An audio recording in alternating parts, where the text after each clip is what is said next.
గుర్రం పాపిరెడ్డి తమిళ comedians, Telugu comedians చాలామంది comedians ఉన్నారు. ఇదొక విభిన్నమైన డార్క్ కామెడీ థ్రిల్లర్.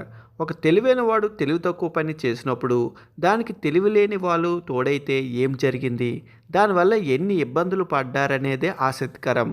జిల్లా కోర్టు జడ్జి బ్రహ్మానంద పాత్ర కోణం నుంచి కథను ప్రారంభించిన తీరు, ప్రధాన పాత్రలను పరిచయం చేసిన విధానం అయితే బాగుంది. హీరో హీరోయిన్స్ వేసే ప్లాన్స్, దానికోసం మరొక ముగ్గురిని రంగంలో దింపడం చాలా ఆసక్తిగా కామెడీగా అనిపిస్తుంది. ఆ సమాధిలో ఉన్న శవాలకి స్వాతంత్ర పూర్వం ఉన్న 3 సంస్థల కథలు ముడిపెట్టిన విధానం ఆకట్టుకుంది. ఇంకా కథ శవాల్ని మార్చడం చుట్టూనే తిరుగుతూ నవ్వులు పూయిస్తూ ఉంటుంది.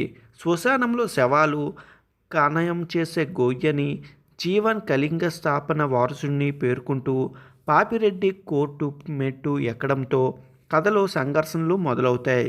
అప్పటి నుంచి శవాలు మార్చడానికి వెనుకున్న కారణమేమనేది రివీల్ అవుతుంది. ఇంటర్వ్యూల్లో సన్నివేశాలు కొంచెం ఆసక్తినే పెంచేస్తాయి. అయితే సెకండ్ హాఫ్లో స్టోరీ ఆసక్తి మొదలైన కోర్టు రూమ్ డ్రామా మొదలైనప్పటి నుంచి కథలో సీరియస్నెస్ అలాగలా తగ్గిపోతుంది.